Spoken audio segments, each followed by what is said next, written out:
కోపం వచ్చిన ప్రతిసారి రవి గట్టి గట్టిగా అరిచేసేవాడంట. ఇష్టం వచ్చినట్టు మాట్లాడేవాడంట. అవి ఇవి పగలగొట్టేసేవాడంట. రవి వాళ్ళ నాన్న రవికి చెప్పారంట, ఈసారి రిచి నీకు కోపం వచ్చినప్పుడు గోడకి ఒక మేకు కొట్టు అని. Ravi said okay. కోపం వచ్చిన ప్రతిసారి గోడకి మేకు కొట్టడం మొదలు పెట్టాడు. ఒక రోజులో 10, ఒక రోజులో 5, ఒక రోజులో 15. మెల్లిమెల్లిగా రవికి కోపం కంట్రోల్ చేసుకోవటం వచ్చేసింది. నానా, ఇప్పుడు నాకు అంత కోపం రావట్లేదు ముందంతా అని వచ్చి వాళ్ళ నాన్నకి గర్వంగా చెప్పాడు రవి. అప్పుడు వాళ్ళ నాన్న, అయితే ఇప్పటివరకు నువ్వు కొట్టిన మేకులన్నీ బయటికి పీకే అన్నారు.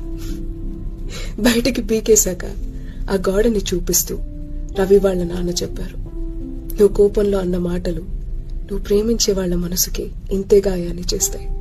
నీకు కోపం తగ్గిపోతే సరిపోదు, ఆ కోపం వల్ల నువ్వు వేరే వాళ్ళకి కలిగించిన పెయిన్ ని పూడ్చాల్సిన బాధ్యత కూడా నీదే.